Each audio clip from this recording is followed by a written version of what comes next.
continues next week. I can't believe what we have witnessed.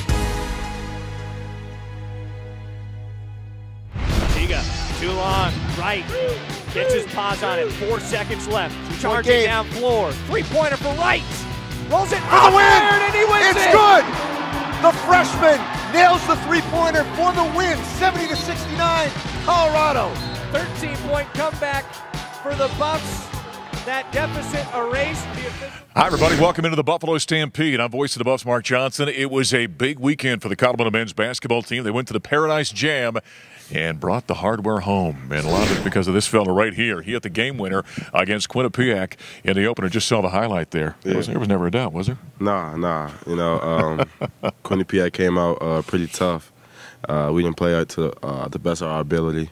We were kind of slow, you know. I hit a three a couple plays before, and they were shooting a free throw, and I told my teammate Deshaun that I was going to hit this next one too. And he told me, you're built for this. So he had the confidence in me, and it made my confidence even more high. So you had to chase the ball down. It was kind of on the baseline there and turn, and he had about 3.5 seconds or so. Did you know that you were going to have time? Yeah. And there was a guy coming at you. When you let that fly, the guy was right in your face. Yeah, I heard them say they were going to be in a two-zone, where they were make or miss.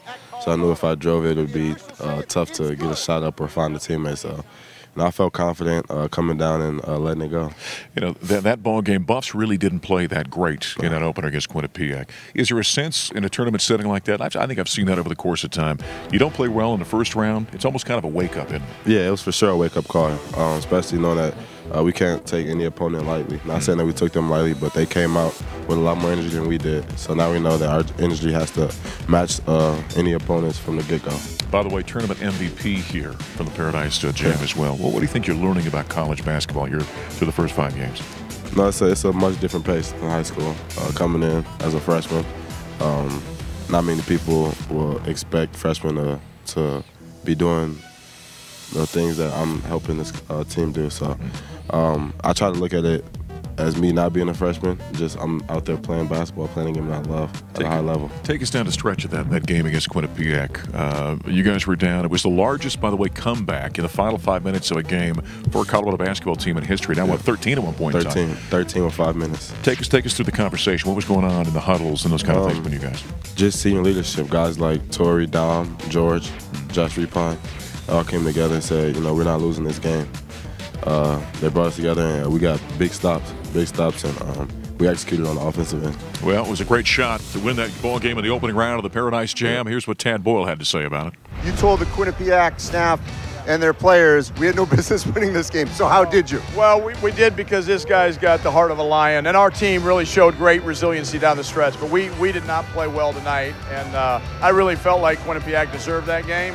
But look, this kid's special. He made a big-time shot. Big-time players make big-time plays down the stretch, and he made that for us. And I'm proud of our guys for coming back, but we got to get better. Why is he so special?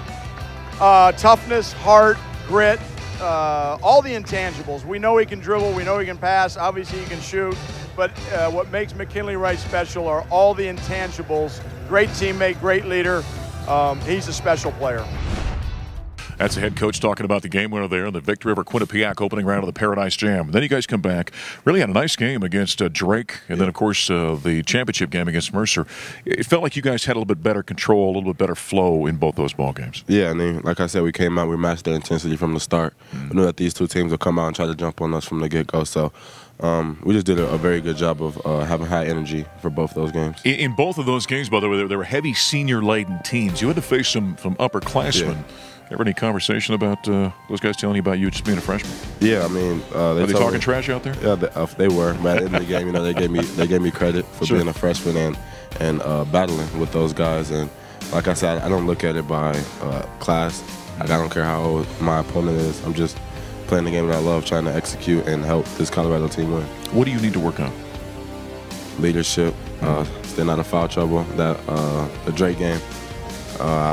I had some ticky-tack fouls that I know that I can't get away with now, so it was just little reach down, silly fouls like that. But I think I could also become a better leader. It is important for a guy like you to understand you're more valuable on the court than you are sitting on the bench. So you do have to be careful, don't you? Yes. Trying to help run his team at that point guard position. All right, still some pretty good games. In fact, on Sunday you got Air Force coming in. You're kind of the next step, and it's nice to have a bit of a break, isn't it? Yeah, I mean it's nice for us to get off our legs for a little bit. Obviously, we'll still be in here getting shots up, getting practice in, but Sunday will be another test for us. You know, this Air Force team is pretty good. All right, well, keep up the good work. For sure. Hit some more of those shots, will you? All right. All right, that's point guard McKinley Wright. He was the MVP of the Paradise Jam as the Buffs bring home the title in that one. Speaking of postseason and tournaments, the CU women's soccer team involved in the NCAA tournament. Head coach Danny Sanchez joins us next. And Denver have also. Danny says it before every game. He says it's an NCAA tournament game, and I agree with it. But now it's what matters. So I just say, like I said before, we just need to keep going, keep pushing. We are playing our best soccer right now, and going against Denver, just can't take it lightly. It's been a busy week for the Colorado Athletic Department. Of course, this guy right here has had not one but 2 NCAA tournament games as the Colorado Buffaloes were in the big dance in women's soccer. Those are some great images we saw of the selection show. Game number 1 was against the DU Pioneers, and Danny Sanchez and the CU women won that one 2-1. That's becoming a pretty good little rivalry between the Buffs and Pios. Yeah, I mean, the selection show, as you can see, I was very calm. I knew we were going to get the whole time. Sure you did. Very composed. But no, yeah, I mean, it's for everyone's who's your rival. Yeah. Really, for women's soccer, it is Denver, and it has been for 20-plus years. So it was great to have the opportunity to host them, and like you said, a 2-1 victory. It was never going to be like the 6-1 game in the regular season. Right. It was a different match. They were healthier, but we were playing well, and we played really well in the second half, scored 2 great goals. You know, kind of a broad perspective here. This turned out to be a great year for the Buffaloes, didn't it?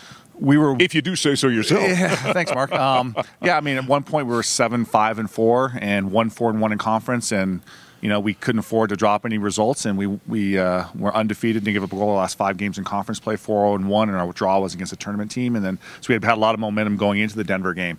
So when you look at the big picture of it all, yeah, it was a very successful season, getting in the tournament, advancing in the tournament, and really, and we'll talk about North Carolina in a second, we started 1 senior in that last game. So the future's bright for the Buffs. So the Buffaloes had met the Pios early in the year, won 6-1, as Danny mentioned, so 2-1 in the tournament game. Kind of take us through the contest. We started off slow. We weren't playing well.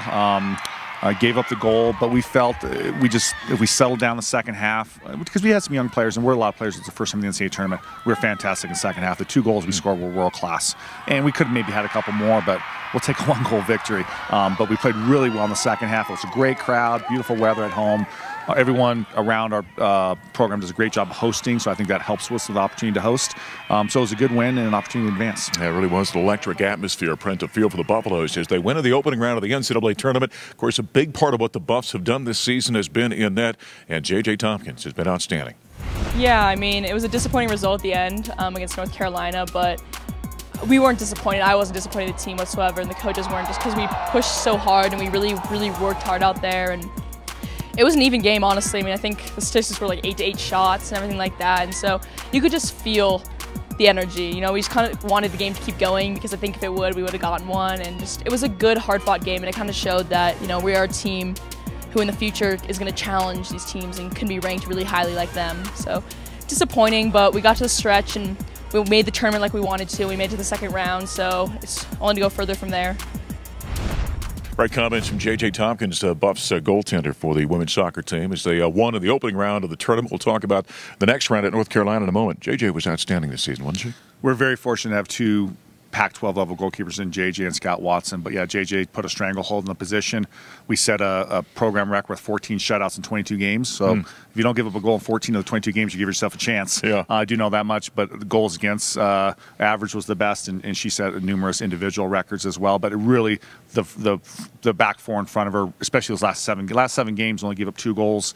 They were fantastic. So it was a great season for her and really for the whole team. Yeah, she was very good. Now the Buffaloes move on to the next round. Had to go down to Chapel Hill, North Carolina, take on the #1 seeded North Carolina Tar Heels. You knew that was going to be a challenge down there. Walk us through the game. Yeah, we there's a 1 seed at their place, but versus 2014, where I think we were hanging on by a thread, we lost in overtime. I felt this game we played them straight up. Unfortunately we had 2 starters out, Becca Rasmussen and Cassie Phillips were unavailable, and Sarah Kinsner, another starter, had the flu, so she was 50%. But the other players stepped up. They performed. We gave up the early goal, but it was really the only great chance North Carolina had.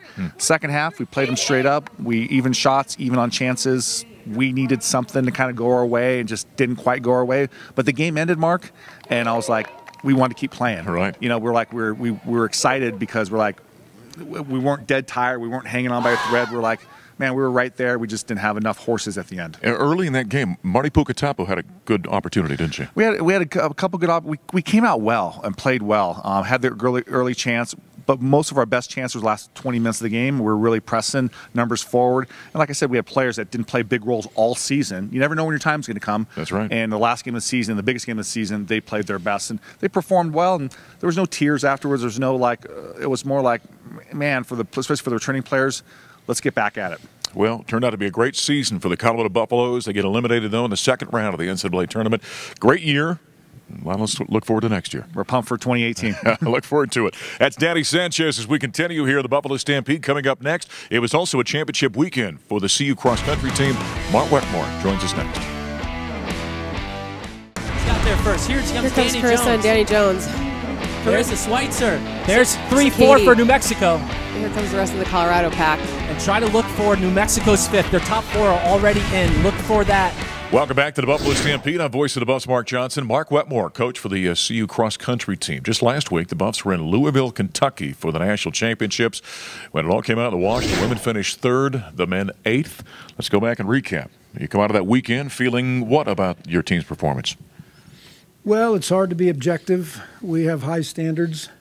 We went in ranked a little higher than we came out, so that was a little disappointing. But objectively speaking, if we compare our women's times to what they ran there 5 weeks prior at the pre-nationals, they improved. Can't do that with the men because they run different distances. Right. I think the women had a pretty good weekend. The men, not great. Danny Jones was the top finisher for the CU women. She finished up 10th. Did she run a good race last weekend? Well, I think she ran a very good race. She was in some difficult circumstances, having had a bicycle mishap 3 days before the race.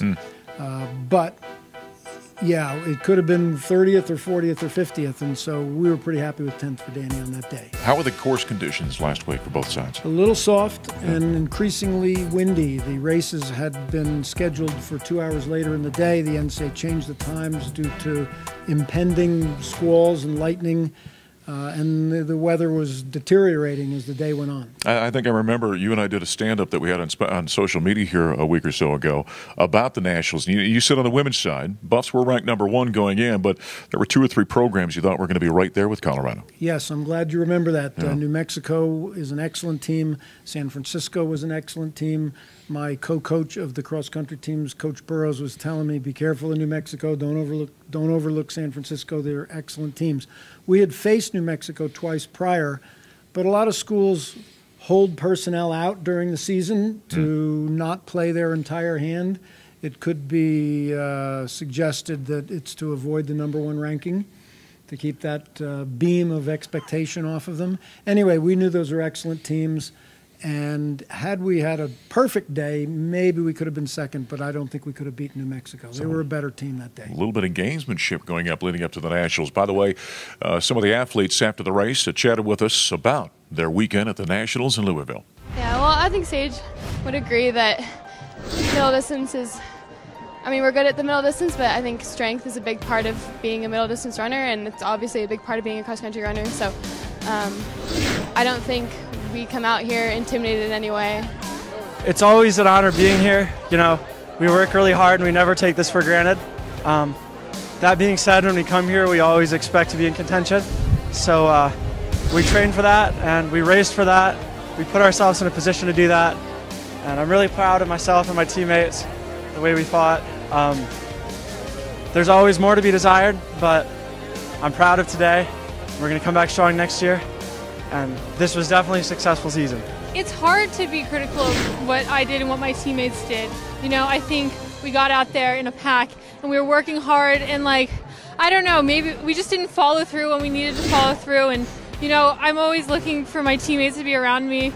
And we really carry each other through the race, and I think when all of us are kind of hurting, it's hard for us to kind of rally and get after it. But really, I was proud of our loss this year as opposed to last year because I felt like we really stuck to with each other the whole time.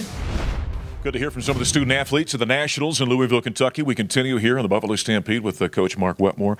Mark, we talk about cross country as a team sport. Obviously, individuals win races and place. How does the team aspect play into running a race at this level? I think it plays more on the weekdays, the training days, than it does on the race day. In football or basketball, there has to be a careful coordination among all the players, moving the ball and blocking for each other, etc. But in cross country, once the race goes off, it's best done selfishly. Okay. So 7 individual athletes, 7 individual race plans, and team score at the end. Does it help when teams maybe early in a race are running in a pack? That's a philosophy that some coaches have. I generally don't. In that case, somebody's doing it perfectly and 6 people aren't. So. Okay, on the men's side, we mentioned they finished 8th. Eduardo Herrera was the top finisher for the men. Talk about the men's race and how that team did. Well, Eduardo is a redshirt freshman for us. That was the second 10-kilometer race of his lifetime. It's a common belief that freshmen struggle at that distance, particularly if they have to do it 2 weeks in a row or within 8 days. The other top freshmen in the country did not run the regionals. Their teams kept them out. But he was the fourth freshman in the race, the second American freshman in the race, and had a wonderful race. He rose up that day. You know, in college athletics, it's always about classes rolling over. What do the Buffs lose off this team then as you look towards next season? Well, the graduating seniors are Zach Perrin and Adam Peterman. Christian Martin as well, although he was our 7th runner, it didn't affect the team score. Those guys have been useful for us. They still have some track eligibility left. But we return our top runner all season, Joe Klecker. We return Eduardo, a very good runner for us who had an unfortunate injury this season, and we had to keep him out. John Dressel comes back, and then Ryan Forsyth, who you just met, he comes back. So four-fifths of a real good team. All right. Well, looking forward to the next season. Congratulations on this year. Thank you. All right, that's head coach Mark Wetmore. Again, in women's cross country, they finished 3rd in the Nationals. The men on the 8th position, in Louisville, Kentucky last week. We'll take a time out here on the Stampede, talking women's basketball. The freshman of the week in the women's side will join us next. Jump pass down to Jank. Jank spins in, tough shot, turnaround shot is over, Gilda for the bucket. Welcome back to the Buffalo Stampede, our final segment. I'm Voice of the Buffs, Mark Johnson, talking women's basketball. Nice week last week for the CU women. They get 2 victories, one over Florida Atlantic, and then knock off number 24 Miami. And Annika Jank joining us here for a couple of minutes, the freshman of the week in the Pac-12. Congratulations. That's awful nice. Thank you. Yeah, give us a comment or two about the week last week. A couple of nice wins. Buffs playing good basketball, right? Yes. FAU is actually ranked 24. Not FAU, Miami was ranked 24, so that was a big game for us. Sure. So it was a great defensive win. And FAU was a little sloppy, but we got the job done, so that's all that matters. 7-1 after the first quarter of the game against Miami. Your defense was unbelievable. Oh, it was so good.